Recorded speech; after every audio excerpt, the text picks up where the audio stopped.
അയ്യപ്പൻ്റെ സംഗമം നടക്കുമ്പോൾ തന്നെ അയ്യപ്പൻ്റെ 4.5 കിലോ സ്വർണം അടിച്ചുകൊണ്ട് പോയിരിക്കുകയാണ്. ആ സ്വർണം ഹൈക്കോടതി കണ്ടെത്തിയിരിക്കുന്നു, അടിച്ചുകൊണ്ട് പോയതാണ്. ആ പിന്നെ ശില്പത്തിലെ സ്വർണം 4.5 കിലോയാണ് കുറഞ്ഞിട്ടുള്ളത്.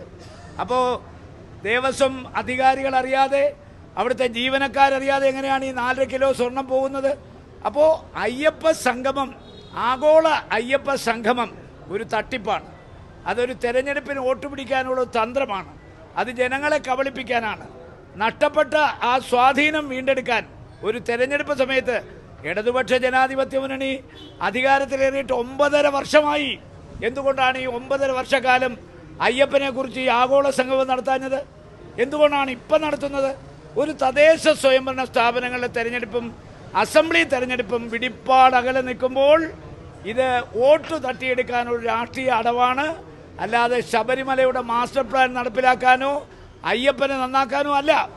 ഇനി അയ്യപ്പന് പണ്ട് നയനാർ ചോദിച്ചു, ഭഗവാൻ എന്തിനാ പാറാവ്?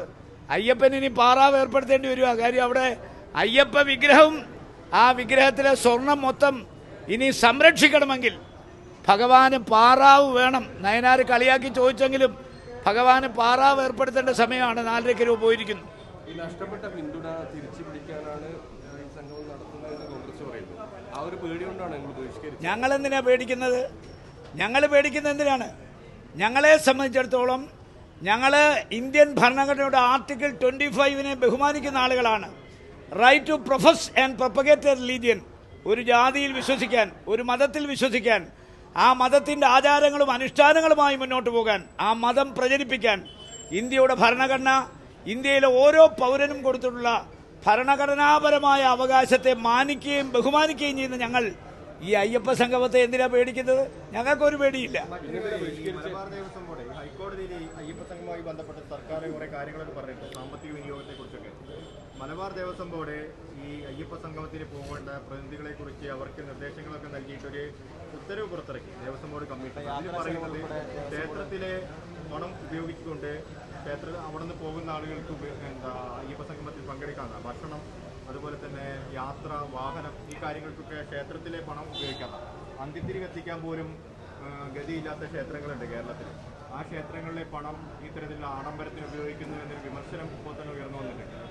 അല്ലേ, ശബരിമല ക്ഷേത്രം ഉള്ളതുകൊണ്ടാണ് പല ക്ഷേത്രങ്ങളിലെയും തന്ത്രിമാർക്കും അതുപോലെ തന്നെ അവിടുത്തെ സ്റ്റാഫിനുമൊക്കെ ശമ്പളം കൊടുക്കുന്നതും അവരുടെ നിത്യദിനാന ചെലവുകളൊക്കെ നടത്തുന്നത്. നമുക്കറിയാമല്ലോ, കേരളത്തിൽ വളരെ വരുമാനം കൂടിയ ക്ഷേത്രങ്ങളുണ്ട്, ഒരു വരുമാനം ഇല്ലാത്ത ക്ഷേത്രങ്ങളുമുണ്ട്. അതൊക്കെ ദേവസ്വം ബോർഡിൻ്റെ കീഴിലാണ്. തിരുവിതാംകൂർ ദേവസ്വം ബോർഡുണ്ട്, കൊച്ചിൻ ദേവസ്വം ബോർഡുണ്ട്, മലബാർ ദേവസ്വം ബോർഡുണ്ട്. ഈ മലബാർ ദേവസ്വം ബോർഡിൻ്റെ കീഴിൽ വരുമാനമുള്ള എത്ര ക്ഷേത്രങ്ങളുണ്ട്? ആ ക്ഷേത്രങ്ങൾ എങ്ങനെ നടക്കുന്നത്? അപ്പോൾ ഇതിപ്പോൾ നമ്മൾ മനസ്സിലാക്കേണ്ട ഒരു കാര്യം, ദേവസ്വം ബോർഡ് ദേവസ്വം പണം വിനിയോഗിക്കുമ്പോൾ അതിന് ചില മാനദണ്ഡങ്ങളുണ്ട്. മനസ്സിലായില്ലേ? ഇതിപ്പോൾ ആഗോള അയ്യപ്പ സംഗമം ഒരു മഹാസംഭവമാണ് എന്ന് വരുത്തി തീർക്കേണ്ട ഉത്തരവാദിത്വം ഗവൺമെൻറ്റുണ്ട്, ദേവസ്വം ബോർഡുണ്ട്. ദേവസ്വം ബോർഡിനെ നോക്കുകുത്തിയാക്കി വെച്ചുകൊണ്ട് ഗവൺമെൻറ്റാണ് ഈ അയ്യപ്പ സംഗമം സംഘടിപ്പിക്കുന്നത്, അല്ല ദേവസ്വം ബോർഡിനകത്തൊരു കാര്യമില്ല.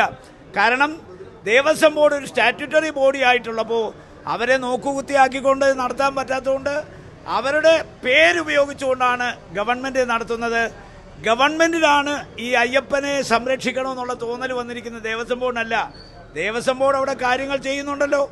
അപ്പോൾ അതുമായി ബന്ധപ്പെട്ട് ഇന്ന് വന്നിരിക്കുന്ന സകല വിവാദങ്ങളും ഗവൺമെൻറ് ഉണ്ടാക്കിയതാണ്.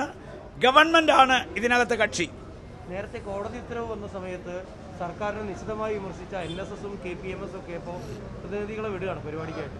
അല്ലാതെ ഞാൻ പറഞ്ഞല്ലോ, അവരൊക്കെ കുറേ കഴിയുമ്പോൾ അവർ ഇതിനെ പണ്ട് നാമജപ യാത്ര നടത്തിയ ആളുകളല്ലേ, ചങ്ങനാശ്ശേരിയിൽ നടന്ന് നമുക്കറിയത്തില്ലേ.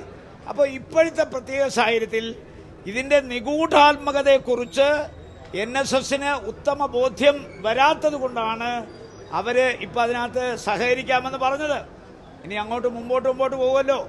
ഈ അയ്യപ്പ സംഗമം കൊണ്ട് ശബരിമലയുടെ മാസ്റ്റർ പ്ലാനോ അല്ലെങ്കിൽ ശബരിമല അയ്യപ്പന്മാരുടെ ഒരു വരവിനുള്ള ഒരു പ്രവാഹത്തെ നിയന്ത്രിക്കാൻ ആവശ്യമായ സംവിധാനങ്ങൾ, ആ സംവിധാനങ്ങൾ ഉണ്ടാകുന്നില്ലെന്ന് കാണുമ്പോൾ NSS അവരുടെ നയം മാറ്റും, യാതൊരു തർക്കവുമില്ല.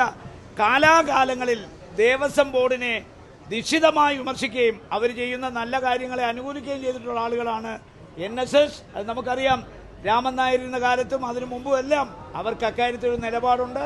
ആ നിലപാടിൽ അവർ അടിയുറച്ച് നിൽക്കും.